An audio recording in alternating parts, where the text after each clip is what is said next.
नमस्कार, मैं हेमंत और आप पॉलिटिक्स देख रहे हैं। खेल जगत में बहुत कुछ बदल रहा है। जेंटलमैन्स गेम कहा जाने वाला क्रिकेट अब सियासत की बलि चढ़ता हुआ नजर आ रहा है। अब तक बीसीसीआई की अंदरूनी कलह को लेकर बातें चल रही थीं। रोहित और कोहली के टी20 से संन्यास की बात हो या इन दोनों से जिस तरीके से कप्तानी छीनी गई उसकी बात हो, ये सारी बातें सोशल मीडिया पर तेजी से फैली। अजित अगरकर से लेकर गौतम गंभीर पर बायस्ड होने के आरोप लगने लगे। खबरें ऐसी भी आई कि बीसीसीआई में गुटबाजी हो रही है। कहा गया कि गौतम गंभीर ने टीम का सत्यानाश कर दिया है।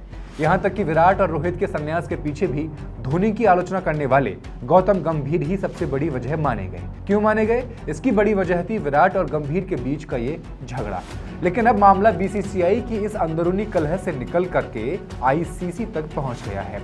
अगले हफ्ते से टी20 वर्ल्ड कप शुरू होने वाला है, जो भारत में होना तय है। लेकिन पाकिस्तान ने पहले तो पूरे टूर्नामेंट को भारत में खेलने से मना किया।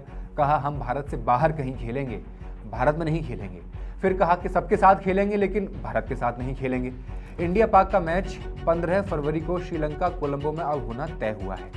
करोड़ों फैंस उस दिन का इंतजार कर रहे थे, लेकिन पाकिस्तान सरकार इस मैच को अब बॉयकॉट कर रही है, यानी कि मैच नहीं होगा। अभी तक जितनी जानकारी मिली है, अब तक जब ये वीडियो रिकॉर्ड किया जा रहा है, पीसीबी की तरफ से कोई आधिकारिक बयान नहीं आया है, लेकिन बोर्ड भी सरकार के खिलाफ नहीं जाएगा। लेकिन पाकिस्तान सरकार ने साफ कर दिया है मैच नहीं होगा। इस पूरे मामले की शुरुआत हुई थी भारतीय टीम ने जब पाकिस्तानी प्लेयर्स के साथ मैच के बाद हाथ मिलाने से मना कर दिया था। लेकिन पाकिस्तान ये कैसे कहे कि आपने हाथ नहीं मिलाया था इसलिए हम नहीं खेलेंगे आपके साथ। इसलिए पाकिस्तान ने बॉयकॉट करने का कारण देते हुए कहा कि जब आईसीसी हमें टी20 मैचेस खेलने के लिए श्रीलंका के ग्राउंड उपलब्ध करा सकती है तो बांग्लादेश को भी करा सकती है। उससे ये सहूलियत क्यों नहीं मिल रही है? मसला क्या है? मसला ये है कि बांग्लादेश भी भारत आकर नहीं खेलना चाहता है। कारण ये है कि दो महाशय, एक ये बाबा, दूजे आईसीसी के चेयरमैन। तो पाकिस्तान और भारत के बीच मैच न होने से किसको ज्यादा नुकसान होगा? पैसों का भी नुकसान होगा और किसको पॉइंट्स का नुकसान होगा? नेट रन रेट पर क्या प्रभाव पड़ेगा? आखिर क्यों जय शाह के आईसीसी चेयरमैन बनने के बाद पूरे क्रिकेट जगत पर आंच आई हुई है? और सबसे बड़ा सवाल यह है कि भारत की गलती है इसमें या पाकिस्तान की गलती है कि मैच नहीं हो रहा है? आइए जानते हैं। कहानी शुरू होती है आईपीएल की बोली से। सबकी अपनी अपनी टीमें तैयार हो चुकी थी। इस बीच इस बाबा ने एक धार्मिक मंच से राजनीतिक ऐलान कर दिया कि शाहरुख खान ने बांग्लादेश के एक प्लेयर को अपनी टीम केआरके में जगह दी है, जबकि बांग्लादेश में हिंदुओं पर हमले हो रहे हैं। देखते देखते आरएसएस और उसके जैसे सैकड़ों संगठन सोशल मीडिया पर गाली गलौज करने लगे। शाहरुख खान को गालियां पड़ने लगी, देशद्रोही कहा जाने लगा। आखिर में आईपीएल से मुस्तफिजुर रहमान को बाहर कर दिया गया। दरअसल पूजा पाठ का सिलेबस खत्म करने के बाद कुछ बाबाओं ने आजकल राजनीति से लेकर कौन क्या खाएगा, क्या पहनेगा, क्या नहीं पहनेगा, कहाँ घूमेगा, इन सब चीज़ों से लेकर के खेल कूद को भी अब सियासी रूप देना शुरू कर दिया है। जिसका मतलब ये होगा कि बिना एक गेंद फेंके टीम इंडिया के खाते में 2 पॉइंट्स चले जाएंगे। ऊपर से आईसीसी पाकिस्तान पर कड़े बैन्स भी लगा देगा, उनके फंड्स रोक देगा। कुल मिलाकर कहें तो पाकिस्तान क्रिकेट बोर्ड को तबाह कर दिया जाएगा। पाकिस्तान इकलौता ऐसा देश था जिसने आईसीसी की मीटिंग में बांग्लादेश का साथ दे दिया था, जबकि बाकी 14 देश बांग्लादेश के खिलाफ खड़े थे। और ऐसा करके पाकिस्तान ने अपना भारी नुकसान कर लिया है। 3 पॉइंट्स में समझते हैं कि कैसे। पहला, पीसीबी की कमाई का लगभग $34.5 मिलियन सालाना आईसीसी से आने वाले रेवेन्यू शेयर पर टिका हुआ होता है। अगर ये पैसा रुक गया, आईसीसी ने रोक दिया जैसा वो कह भी रहा है, तो पाकिस्तान क्रिकेट का पूरा ढांचा ढह जाएगा। दूसरा, जियो स्टार जैसे ब्रॉडकास्टर्स करोड़ों के नुकसान का दावा ठोकने की तैयारी में बैठे हुए हैं, क्योंकि भारत पाकिस्तान का मैच न होना उनके लिए बिजनेस का सबसे बड़ा घाटा है और आईसीसी ये सारा हर्जाना पाकिस्तान से ही वसूलेगी। तीसरा, आईसीसी पीसीबी पर ऐसा नकेल कसने की तैयारी में है जो उनके डोमेस्टिक क्रिकेट की कमर तोड़ देगा। दुनिया भर के क्रिकेट बोर्ड्स अपने खिलाड़ियों को पाकिस्तान सुपर लीग पीएसएल में खेलने के लिए एनओसी देना बंद कर देंगे, यानी विदेशी खिलाड़ी पाकिस्तान ही नहीं आएंगे, तो पीएसएल की वैल्यू कौड़ियों के भाव रह जाएगी। आईसीसी पीसीबी से भविष्य के बड़े टूर्नामेंट्स की मेजबानी करने का अधिकार भी छीन लेगी। इन 3 तरीकों से पीसीबी का तबाह हो जाना तय है, लगभग तय है। जो राजनीति पटल पर सही है या नहीं वो अलग बात है, लेकिन ये क्रिकेट जैसे जेंटलमैन गेम के लिए अच्छी खबर तो बिल्कुल नहीं है। पहले भी हालांकि ऐसे कई बार हुआ है कि कई देशों की टीम ने कुछ रीजंस की वजह से क्रिकेट खेलने के लिए मना किया है, लेकिन वो रीजंस पॉलिटिकल कभी नहीं थे, या ज़्यादातर मामलों में वो पॉलिटिकल नहीं थे। ये तभी से शुरू हुआ है जब से जय शाह ने आईसीसी की कमान संभाली है और देश के बाबाओं ने विदेश नीति संभालने की। पाकिस्तान इसे आईसीसी का डबल स्टैंडर्ड्स क्यों बता रहा है, आइए जानते हैं। उनका कहना है कि जब इंडिया और पाकिस्तान के बीच का मैच न्यूट्रल वेन्यू पर हो सकता है, यानी भारत में वर्ल्ड कप हो रहा है, तो मैच श्रीलंका में हो सकता है। तो बांग्लादेश की मांग क्यों नहीं मान रहे हैं? एक ताज़ा आकलन ये कहता है कि भारत और पाकिस्तान के बीच जो मैच होने वाला है, सिर्फ एक T20 मैच जो होता है उसकी कुल वैल्यू लगभग 4500 करोड़ रुपए है। एक मैच की कीमत में कई छोटे छोटे देशों का पूरा स्पोर्ट बजट निकल जाए, इतना है ये रकम। भारत और पाकिस्तान दोनों को तुरंत 200-200 करोड़ रुपए की चपत भी लगेगी अगर ये मैच नहीं हुआ तो। इसलिए आईसीसी ने पीसीबी को इस पर दोबारा सोचने की मोहलत दे दी है। लेकिन एक और वजह है कि पाकिस्तान जिससे हिला हुआ प्रतीत हो रहा है। इस पूरे नाटक की शुरुआत पहलगाम में आतंकी हमले के बाद से शुरू हुई थी। भारत पाकिस्तान के बीच एक मिनी वॉर देखने को मिला था। पाकिस्तानी क्रिकेटर्स जश्न मनाते देखे जा रहे थे कि हम युद्ध जीत गए हैं। उसी के जवाब में सूर्या ने हाथ मिलाने से परहेज किया था। लेकिन शायद उन्हें इस असहमति या अपनी आलोचना दर्ज करने के लिए क्रिकेट का मैदान का इस्तेमाल नहीं करना चाहिए था।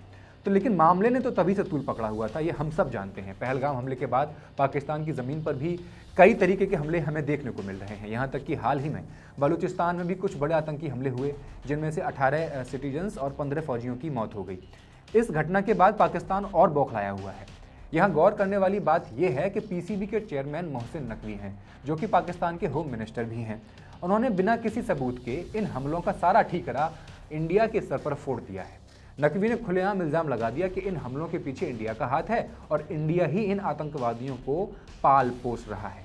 लेकिन ये सिर्फ एक सोची समझी साजिश सी लगती है, ताकि अपनी नाकामियों से ध्यान भटकाया जा सके। आइए अब ये जानते हैं कि क्या ऐसा पहले भी हो चुका है कि देश बाहर जाकर किसी अन्य देश में खेलने से मना कर चुके हों, और अगर ऐसा हुआ है तो उनकी वजह क्या रही हैं।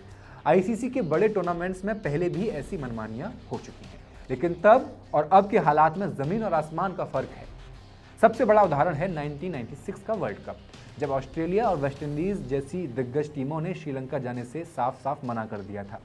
उस वर्ल्ड कप के शुरू होने के ठीक 2 हफ्ते पहले तमिल टाइगर्स ने कोलंबो के सेंट्रल बैंक को बम से उड़ा दिया था, जिससे पूरी दुनिया दहल गई थी। ऑस्ट्रेलिया और वेस्टइंडीज़ ने उसी सिक्योरिटी का वास्ता देकर श्रीलंका की धरती पर कदम रखने से इनकार कर दिया था, न कि किसी सियासी कारण की वजह से मना किया था। अब उसका फ़ायदा क्या हुआ? उस वक्त श्रीलंका में गृह युद्ध जैसे हालात थे, इसलिए टीमों का डरना जायज़ भी था, लेकिन फ़ायदा हुआ श्रीलंका को। श्रीलंका सीधे फाइनल्स में पहुंच गए। लेकिन आज पाकिस्तान जो कर रहा है उसकी तुलना 1996 से करना बेमानी है। 1996 में ऑस्ट्रेलिया और वेस्टइंडीज़ के न आने से श्रीलंका को जो पॉइंट्स मिले थे, उन्होंने उन्हें फाइनल तक पहुंचाने और वर्ल्ड कप जिताने तक में बड़ी मदद की थी। आज भी अगर पाकिस्तान 15 फरवरी को मैदान में नहीं आया तो इंडिया को मुफ्त के पॉइंट्स मिल जाएंगे और पाकिस्तान की साख पूरी दुनिया में मिट्टी में मिल जाएगी। 2003 के वर्ल्ड कप में भी इंग्लैंड ने जिम्बाब्वे के खिलाफ मैच खेलने से साफ इनकार कर दिया था। उस दौर में ब्रिटेन की टोनी ब्लेयर सरकार जो थी और जिम्बाब्वे के राष्ट्रपति रॉबर्ट मुगाबे थे, उनके बीच ज़बरदस्त ठनी हुई थी। हालात इतने बिगड़ चुके थे कि जिम्बाब्वे की ही 2 बड़े खिलाड़ियों हेनरी ओलंगा और एंडी फ्लावर ने अपनी बाहों पर काली पट्टी बांधकर अपनी ही सरकार के खिलाफ मोर्चा खोला हुआ था। नतीजा ये हुआ कि उन दोनों को न सिर्फ क्रिकेट छोड़ना पड़ गया, बल्कि जान बचाने के लिए देश तक छोड़ना पड़ गया। इंग्लैंड ने उसी सियासी माहौल और मानवाधिकारों का हवाला देकर जिम्बाब्वे जाने से मना कर दिया था। लेकिन यहाँ गौर करने वाली बात यह है कि आईसीसी ने तब क्या किया था। आईसीसी ने न तो 1996 में ऑस्ट्रेलिया वेस्टइंडीज़ पर बैन लगाया, न ही 2003 में इंग्लैंड को टूर्नामेंट से बाहर निकाला। नतीजा ये हुआ कि श्रीलंका और जिम्बाब्वे को बिना पसीना बहाए वॉकओवर मिल गया और उनके खाते में जीत के पूरे पॉइंट्स डाल दिए गए, जो वाजिब भी लगता है। लेकिन पाकिस्तान शायद इसी इतिहास के भरोसे बैठा है कि उसे भी सिर्फ एक मैच के पॉइंट्स गंवाने पड़ेंगे और बाकी टूर्नामेंट में वो बना रहेगा। लेकिन आईसीसी अभी जय शाह के हाथों में है। खबरदार, पाकिस्तान यहाँ तक बहुत बड़ी गलती कर रहा है। 2003 और 26 के बीच क्रिकेट की इकोनॉमी पूरी तरह बदल चुकी है। आपको बता दें कि आज के दौर में इंडिया और पाकिस्तान का मैच सिर्फ एक मैच नहीं रहा है, बल्कि अरबों डॉलर का बिजनेस बन चुका है। ये सारा खेल पैसे का है। इंडस्ट्री के जानकारों का मोटा मोटा अंदाजा तो ये भी है कि अभी हालिया एशिया कप में टीवी पर सिर्फ एक 10 सेकंड का विज्ञापन दिखाने के लिए कंपनियां 14 से 16 लाख और 20 से 25 लाख रुपए तक लुटाने को तैयार थी, सिर्फ एक 10 सेकंड का ऐड। आईसीसी के फाइनेंशियल डॉक्यूमेंट्स ये बताते हैं कि आईसीसी का 80% से ज्यादा रेवेन्यू इंडिया के मार्केट से आता है। इस रेवेन्यू का एक बड़ा हिस्सा रेवेन्यू डिस्ट्रीब्यूशन मॉडल के तहत बाकी सदस्य देशों में बांट दिया जाता है। पीसीबी की सालाना रिपोर्ट के हिसाब से उनका 70% से ज्यादा खर्च आईसीसी से मिलने वाले इसी फंड और पीएसएल की कमाई से चल रहा है। अब ये जो सारा फसाद और ये आज की तनातनी जो है, इसकी बुनियाद उस वक्त पड़ी जब आईसीसी ने हाइब्रिड मॉडल नाम के एक आधे अधूरे जुगाड़ को जन्म दे दिया था। बताता हूँ हुआ क्या था। पहली वजह यह थी कि जब पाकिस्तान के पास 2023 की एशिया कप की मेजबानी थी, इंडिया ने कहा कि वो पाकिस्तान नहीं जाएंगे। पाकिस्तान ने कहा वो भी वर्ल्ड कप के लिए इंडिया नहीं जाएगा। आईसीसी ने यहां मामले को सुलझाने के बजाय बस वक्त टाला और हाइब्रिड मॉडल को मंजूरी दे दी। क्या था ये हाइब्रिड मॉडल? हाइब्रिड मॉडल ये था कि अगर इंडिया पाकिस्तान आना नहीं चाहता तो इंडिया और पाकिस्तान का मैच किसी और देश में करा देंगे। जानकारों का मानना यह है कि आईसीसी की इसी ढुलमुल नीति के बाद ये प्रचलन में आ गया कि जिसकी जहां मर्जी हो वहां खेल ले, वहां विकेट गाड़ दे। अब इस पूरे ड्रामे में इंग्लैंड और ऑस्ट्रेलिया जैसे बड़े बड़े बोर्ड्स ऐसे बर्ताव कर रहे हैं जैसे उनके पास कोई ताकत ही नहीं है और वे सिर्फ वही कर रहे हैं जो बीसीसीआई चाहता है। लेकिन मामला सिर्फ क्रिकेट की पिच तक सीमित नहीं है, इसके पीछे की राजनीति और भी ज्यादा भयानक है। एक तरफ जहां डूम्सडे ब्लॉक की सुइयां आधी रात के सबसे करीब पहुंच चुकी हैं, जो दुनिया पर मंडराते महाविनाश के खतरे की तरफ इशारा कर रही है, वहीं दूसरी तरफ खेल की दुनिया में भी बॉयकॉट का ट्रेंड जोर पकड़ रहा है। 2014 के फुटबॉल वर्ल्ड कप को लेकर भी डोनाल्ड ट्रंप की नीतियों के विरोध में फैंस से अपील की जा रही है कि वे अमेरिका न जाएं। यहां तक कि पूर्व फीफा बॉस सेप ब्लास्टर भी इस बॉयकॉट की मुहिम में शामिल हो चुके हैं। क्रिकेट हो या फुटबॉल, 2026 एक ऐसा साल बन गया है जहां खेल भावना कम है, सरकारों की आपसी खुन्नस ज्यादा है और भारतीय क्रिकेट भी इससे बच नहीं पा रहा है। दिल्ली से भाजपा सांसद रहे गौतम गंभीर ने जब 2024 लोकसभा चुनाव न लड़ने का ऐलान किया था तो सब इसे गलत फैसले के रूप में देख रहे थे, लेकिन किसे पता था कि सांसदी के बदले कुछ और मांग रखी गई होगी, इंडियन क्रिकेट टीम के हेड कोच बनने की मांग। गौतम गंभीर, जो अक्सर धोनी की आलोचना करने के लिए जाने जाते हैं, अपने गुस्सैल रवैये के लिए जाने जाते थे, जिनका उदाहरण विराट कोहली के साथ हुई झड़प से देखने को मिल गया था, वो गौतम गंभीर अब हेड कोच बन चुके हैं। और हेड कोच बनने के बाद आईसीसी के हेड तो उनकी पार्टी के नेता अमित शाह के बेटे ही हैं, तो मनमानी तो चलेगी ही। गौतम गंभीर के कोच बनने के बाद हालांकि बीसीसीआई के अंदर का माहौल जो बदलने लगा है, जो गुटबाजी शुरू हो गई है, वो सबने देखी है। रोहित से कप्तानी ले ली गई, रोहित और विराट कोहली दोनों ने टी20 से संन्यास ले लिया, शुभमन गिल को कप्तानी मिली, लेकिन वो बुरी तरह फेल होते नजर आए। देश भर में क्रिकेट फैंस के बीच एक धारणा बन चुकी है कि गौतम गंभीर इंडियन क्रिकेट के लिए ठीक नहीं है। इसका एक बड़ा कारण शायद ये भी था कि लोगों को लग रहा था कि रोहित और कोहली का संन्यास गौतम की वजह से हुआ है।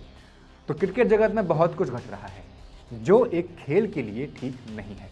आपका क्या सोचना है कमेंट सेक्शन में लिखकर ज़रूर बताएं और मॉलिटिक्स को सब्सक्राइब कर दें। बहुत बहुत शुक्रिया।